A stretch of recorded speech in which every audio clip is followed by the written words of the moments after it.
হাসির রাজা, জ্ঞানের রাজা, রসিক রাজা।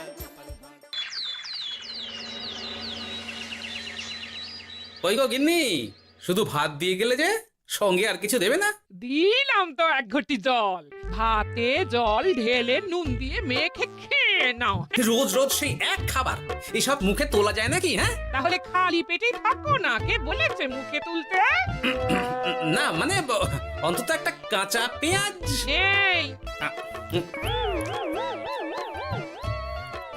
মাঝে মাঝে তো বেশ ওই মশলা দিয়ে কষিয়ে মাছ মাংস রাঁধতে পারো গিন্নি। বাজারে মাছ মাংসের দাম জানো? ছেঁড়া কাঁথায় শুয়ে মাছ মাংস খাওয়ার স্বপ্ন দেখতে লজ্জা করে না তোমার? আসলে কি জানো তো গিন্নি, আমার লজ্জাটা ওই তোমার রান্নাঘরে রাখা মশলার বাক্সের মতো, শুধু আছে কিন্তু কোনো কাজে লাগে না। এই খবরদার, আমার রান্না তুলে একদম খোঁটা দেবে না, এই বলে দিলাম। হ্যাঁ, আমি চললাম মাছ আনতে, তুমি আদা রসুন বেটে পেঁয়াজ কুচিয়ে রাখো, বুঝলে? বলি পয়সা কোথায়? লাগবে না, মাছ খেতে হলে পয়সা নয় গিন্নি, বুদ্ধি লাগে, বুদ্ধি, বুঝলে? বুদ্ধির বদলে মাছ কোন দোকানদার দেয় গো?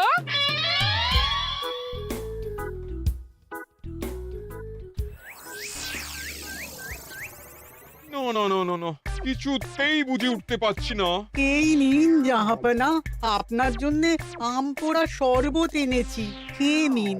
ওরা কপাল আগে সামলাই, তারপর আম পোড়ার শরবত খাবো। সে কি জাহাপনা, আম তো আপনার প্রিয় ফল। তার চেয়েও প্রিয় ক্ষমতার লোভ। এদিকে কৃষ্ণনগর ঠিক যেন পাকা হিমসাগর, ওদিকে বর্ধমান যেন হৃষ্টপুষ্ট ফজলি, আর খাম্বাজ রাজ্য যেন লাল হলুদ গোলাপ খাস। এদের একসঙ্গে খেতে না পারলে আমার ঠিক ভাত হজম হচ্ছে না উজির। হবে হবে, খুব তাড়াতাড়ি এই রাজ্যগুলো আপনার বর্ষতা স্বীকার করবে জাহাপনা। শুধু চাই সঠিক উপায়। কি উপায়? এদের সঙ্গে যুদ্ধে লড়ে আপনি সহজেই রাজ্যগুলো জিতে নিতে পারেন জাহাপনা, কিন্তু তাতে রাজ্যবাসীর ভালোবাসা পাবেন না। রাজ্যবাসীর ভালোবাসা পেতে হলে প্রমাণ করতে হবে তাদের রাজারা অপদার্থ। কি বলছো উজির? আমার তো কিছুই মাথায় ঢুকছে না। আপনি হলেন বাংলার নবাব, আর কথায় আছে না, মাছে ভাতে বাঙালি। বাঙালিকে না বুঝলে বাংলা জিতবেন কিভাবে? আসুন আসুন জাহাপানা, আসুন, আমি আপনাকে বাতলে দিই বাংলা জেতার উপায়। সাব্বাস উজির, তোমার বুদ্ধিটা ঠিক পাকা ল্যাংড়া আমের মতো, না মিষ্টি।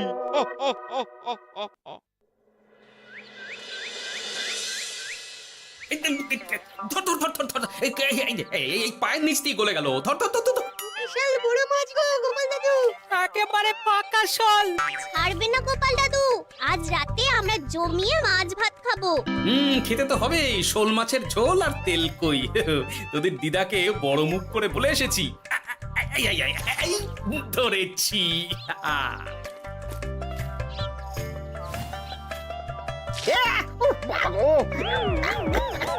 ছি ছি ছি ছি, কি দুর্গন্ধ! গোপালকে ছাড়বেন না মহারাজ, ও ইচ্ছে করে আমার মুখে কাদা ছুঁড়েছে। ঠাকুর বলেছেন মানুষ নিজের কর্মফল একদিন না একদিন ঠিক পাবে। মন্ত্রী মশাই যে এত তাড়াতাড়ি পেয়ে যাবেন ভাবতেই পারিনি। দেখেছেন মহারাজ, দেখেছেন? দোষ করে এখন আবার ধর্মের বাণী দিচ্ছে।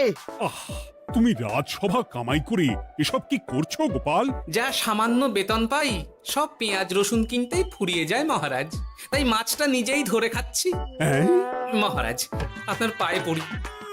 থাক থাক, আর আমার পা ছুঁতে হবে না গোপাল। কেন মহারাজ? আমি তো মন থেকে আপনাকে সম্মান করি, বলুন। এ তো আচ্ছা জ্বালাতন। মুর্শিদাবাদের নবাব বাহাদুর আপনাকে একটি বিশেষ পত্র পাঠিয়েছেন, অনুগ্রহ করে গ্রহণ করুন।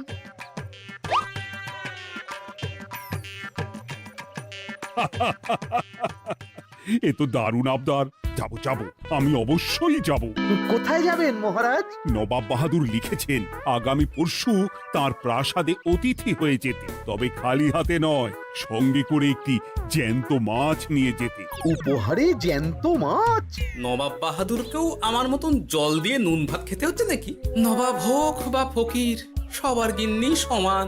কিন্তু সঙ্গে করে কি মাছ নিয়ে যাওয়া যায়? ভেটকি, চিতল নাকি কাতলা? আচ্ছা, আগামীকাল রাজসভায় আমি সবার মতামত শুনবো। গোপাল, আগামীকাল ঠিক সময় চলে এসো কিন্তু।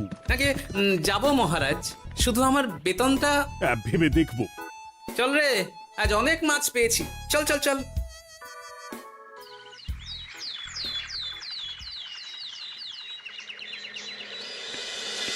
কি মহারাজ, আপনাকে এত চিন্তিত দেখাচ্ছে কেন?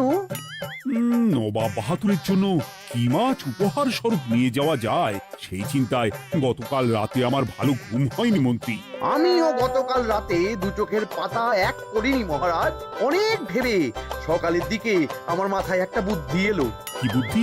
নবাবকে উপহার স্বরূপ ইলিশ দিলে কেমন হয়? বোঝো কাণ্ড, এই বুদ্ধির জন্য রাত জাগতে হলো। হ্যাঁ, ইলিশ তো জল থেকে তুললেই অক্কা পায়, তা জ্যান্ত থাকবে কিভাবে? ঠিক ঠিক, মন্ত্রীর মাথায় গোবর আছে না ভুসি? আমার মতে উপহার স্বরূপ ছোট মাছ নিয়ে যাওয়াই ভালো। এই যেমন ধরুন ওই পুঁটি মাছ, নিজেও খেতে পারবেন আবার ঝালও খেতে পারবেন। ছি ছি ছি ছি ছি, সবাই হাসবে যখন দেখবে কৃষ্ণনগরের মহারাজ উপহার স্বরূপ নিয়ে গেছেন পুঁটি। ওরে বাবা, তাহলে থাক বাবা। তাহলে বাদ গেল মোট দুটি, ইলিশ আর পুঁটি। আমার মতে কাতলা দেওয়াই ভালো, ওজনেও বেশি হবে। না না না, কাতলা দেখতে একদম ভালো নয়, মাথা মোটা মাছ কোথাকার। উপহারে এমন কিছু দেওয়া উচিত যা দেখতে সুন্দর হবে। হ্যাঁ ঠিক তো, তাহলে বরং ভেটকি দিয়ে দিন। ভেটকি বাজারে কত করে কিলো এখন?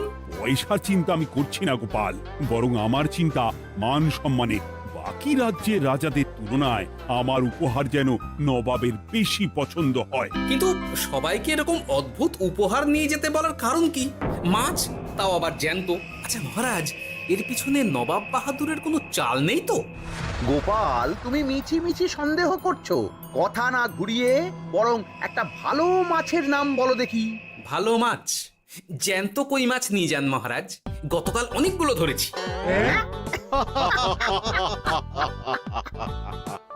কি, এত ভালো ভালো মাছ থাকতে আমি শেষে কই মাছ নিয়ে যাব? তুমি সমাধান না দিয়ে উল্টে মজা করছো গোপাল। দূর হয়ে যাও, দূর হয়ে যাও আমার চোখের সামনে থেকে। আগে ভাড়ামো করার জন্যই তো মাস গেলে বেতন পাই মহারাজ। মানে কি বলতে চাইছো গোপাল? নবাব বাহাদুর কি চান সেটা আমরা সবাই জানি, তাই বলছি মাছের গর্তে হাত ঢোকানোর আগে পরীক্ষা করে নেওয়া উচিত ভেতরে সাপ আছে কিনা।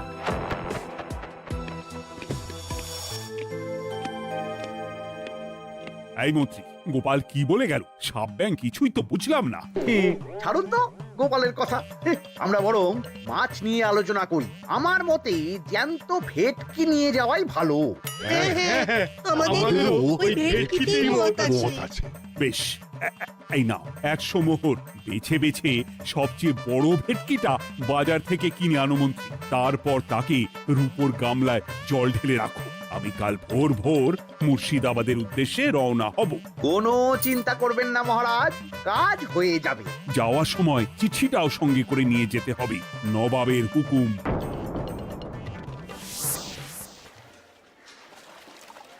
এই দেখুন কেমন খেলা করছে। হ্যাঁ, বাহ বাহ বাহ। ওজনে কত হবে? 4 কিলো তো হবেই। কিলো 2 পয়সা হিসেবে 8 পয়সা দেবেন। আমি শুধু ওজন জানতে চেয়েছি, দাম শুনে আমার কি হবে? এই, এটাকে গাড়িতে তোল। আর মাছের দামটা? মুর্শিদাবাদের নবাবকে আমাদের মহারাজ এই ভেটকিটা উপহার স্বরূপ দেবে। তোর ভাগ্য ভালো যে মাছটা তুই ধরে এনেছিস। আবার টাকা কিসের রে? আয় রে আয় আয় আয় আয় আয়, আমার কত ক্ষতি হয়ে গেল।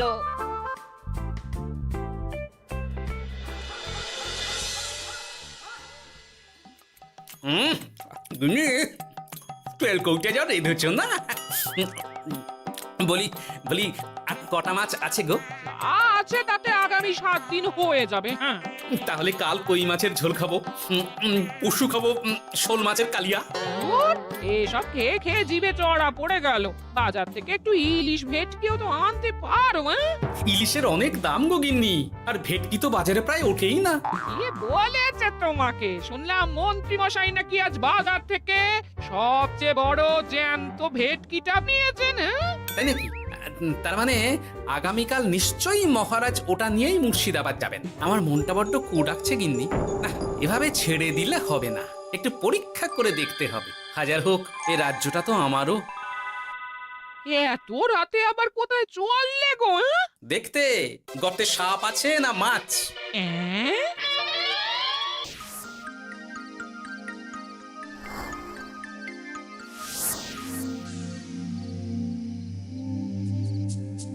এ কি গোপাল, এত রাতে? সব ঠিকঠাক বুঝেছো তো? হ্যাঁ হ্যাঁ, তুমি কোনো চিন্তা করো না গো গোপাল দাদা। তাহলে কাল উত্তরের জঙ্গলে।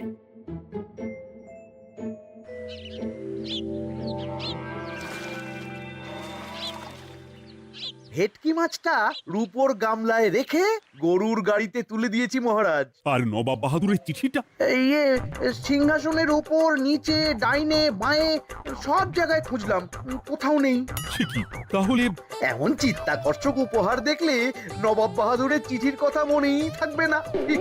আপনি নির্দ্বিধায় যাত্রা শুরু করুন মহারাজ। ঠিক বলেছ।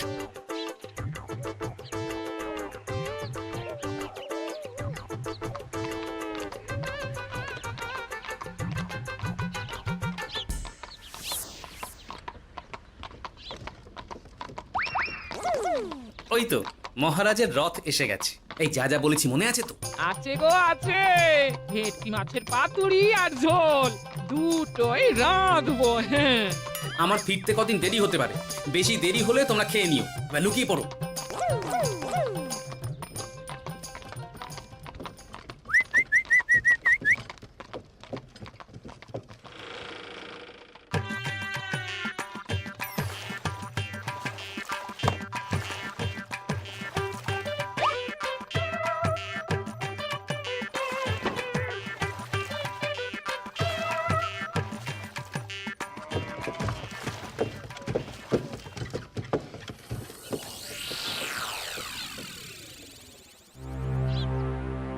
ওই দেখা যায় রথে চেপে সবাই ধীরে ধীরে এদিকেই আসছে জাহাপানা।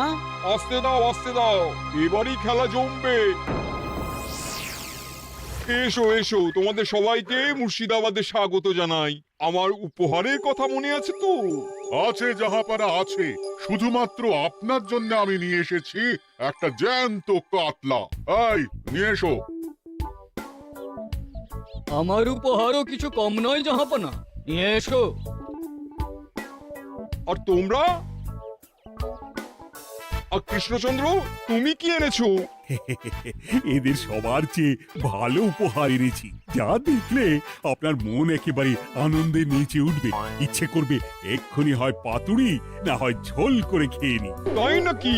হ্যাঁ, খাস নবাব বাহাদুরের জন্য আমার বিশেষ তোফা। কই, নিয়ে এসো। এই তো কই নিয়ে এসেছি মহারাজ। গোপাল, তুমি? ভেটকি কোথায়? এতক্ষণে গিন্নি রান্না বসিয়ে দিয়েছে।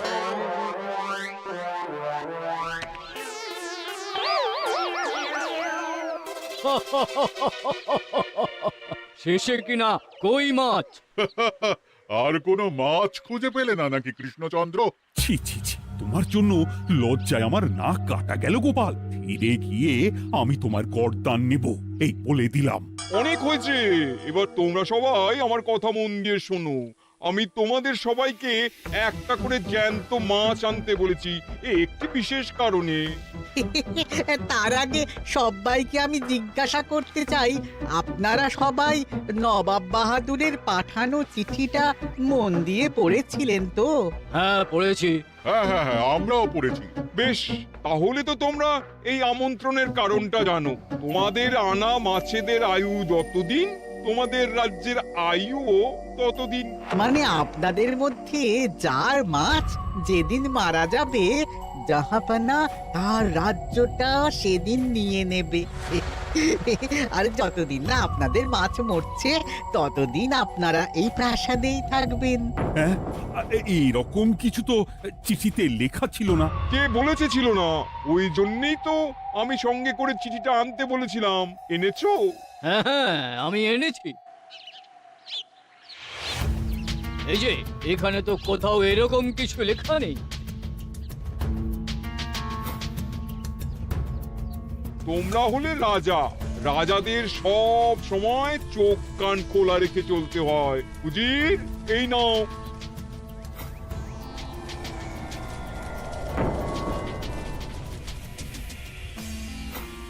সত্যি তো, চিঠিতে তো এটাই লেখা আছে।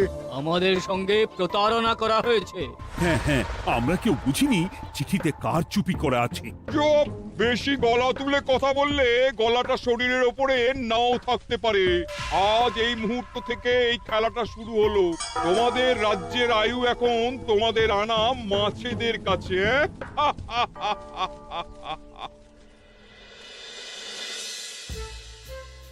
উজির, কার মাছের কি অবস্থা? আগে বাকিরা মোটামুটি সাঁতার কাটছেও খাম্বাজ রাজার আনা কাতলা খাবি খাচ্ছে। মনে হয় খুব তাড়াতাড়ি যাবে। বাবা বাবা বাবা, এ তো খুব ভালো কথা। অপেক্ষা করি তবে। গেল গেল, আমার রাজ্যটা ভেসে গেল। গেছে মহারাজ, গেছে। আজ থেকে খাম্বাজ রাজ্য আমার। খাম্বাজ রাজাকে বন্দি করো। পাবদার রুইও ভেসে উঠেছে জাহাপানা। তোমাদের রাজ্য দুটো আমি খেলাম। বাকি রইল শুধু বর্ধমান রাজা চিতল আর কৃষ্ণচন্দ্রের কই। যা, আমারটাও গেল। আগে জানলে আমিও কৃষ্ণচন্দ্রের মতন জিওল মাছ আনতাম। কৃষ্ণচন্দ্র, নিজেকে এত চালাক ভেবো না। একটু দেরি হলেও একদিন না একদিন তোমার কইও ভেসে উঠবে। ততদিন তুমি আর গোপাল আমার প্রাসাদেই থাকবে, কেমন? এ তো উত্তম প্রস্তাব নবাব বাহাদুর। আপনার প্রাসাদের বিরিয়ানির কোনো তুলনাই নেই। অনেকদিন নুন ভাত খেয়ে আছি, আজ একটু বিরিয়ানি হবে নাকি? পেয়ে যাবে গোপাল। নবাবের প্রাসাদে অতিথিদের যত্নের কোনো ত্রুটি হবে না।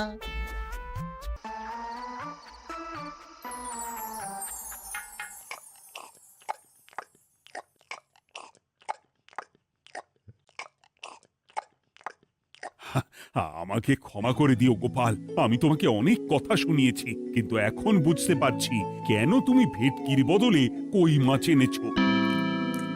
আহ, বিরিয়ানিটা যে রেঁধেছে না, বুঝি এই নবাবের বাবুর্চিকে কোনোভাবে কৃষ্ণনগরে ধরে নিয়ে যাওয়া যায় না মহারাজ?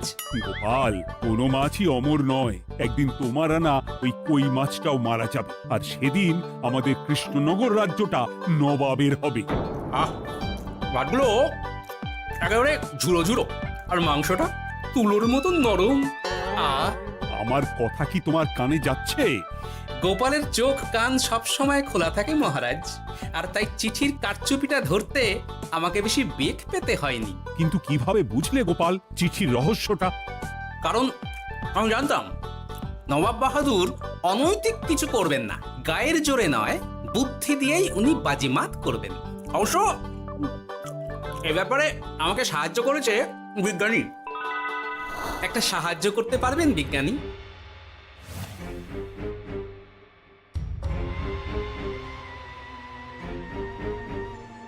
তোমার সন্দেহ একদম ঠিক গোপাল। এই চিঠিতে লেবুর রস দিয়ে লেখা হয়েছে কয়েকটি লাইন, যা শুধু আগুনের তাপেই ফুটে উঠবে। এই নাও। সর্বনাশ! গর্তে মাছ নয়, বিষধর সাপ আছে। এবার কি হবে গোপাল? আগামী 7 দিন পেট ভরে বিরিয়ানি খাবো মহারাজ। ততদিনে ওরা এসে যাবে। কারা আসবে? দেখুন না শুধু।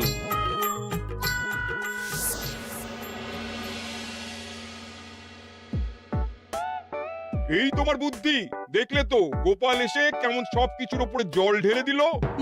মানে বুঝতে পারিনি যে ওরা ওরা চিঠির কারচুপি সব ধরে ফেলবে। কৃষ্ণচন্দ্রের কই মাছের কি খবর? সেটা কি এখনো জীবিত? আগে আমাদেরও একই প্রশ্ন নবাব বাহাদুর। এভাবে আর কদিন চলবে জানা নেই। কবে যে সব থেকে মুক্তি পাবো। দাঁড়ান জাহাপানা, আমি ছুটে গিয়ে দেখে আসছি মাছটা জীবিত আছে কিনা। তুমি বুনোল হলে আমিও বাঘা তেঁতুল। কৃষ্ণচন্দ্র, যতদিন না মাছটা মরছে তোমাকে আমি এখানেই আটকে রাখবো। সর্বনাশ হয়ে গেছে জাহাপানা, দেখবেন আসুন, দেখবেন আসুন। কি হয়েছেটা কি? চলুন না, নিজের চোখেই দেখবেন। সে কি, কই মাছ বাচ্চা দিয়েছে? এটার অপেক্ষাতেই তো ছিলাম। ওরা এসে গেছে মহারাজ। এবার আপনার রাজ্য সুরক্ষিত। মানে নবাব বাহাদুরের কথা অনুযায়ী মাছ মারা গেলে রাজ্য ছাড়তে হবে। এমনিতেই কই মাছের জান শক্ত, এরাও বড় হবে, বাচ্চা দেবে। এইভাবে কই মাছের গুষ্টি মরে শেষ হতে হতে নবাব বাহাদুর আর বেঁচে থাকবেন না। হ্যাঁ নয়, হ্যাঁ। বেছে বেছে ঠিক মা কই মাছটাকে নিয়ে এলে এবার রাজ্যে ফিরি। কি লাভ? সেই তো নুন ভাত খেয়েই থাকতে হবে। না, আমি তোমার বেতন 10 গুণ বাড়িয়ে দেব, আর যাওয়ার সময় নবাবের বাবুর্চিকেও ধরে নিয়ে যাব। আজ থেকে তুমি শুধু বিরিয়ানি খাবে। জয় জয় মহারাজের জয়, জয় কই মাছের জয়।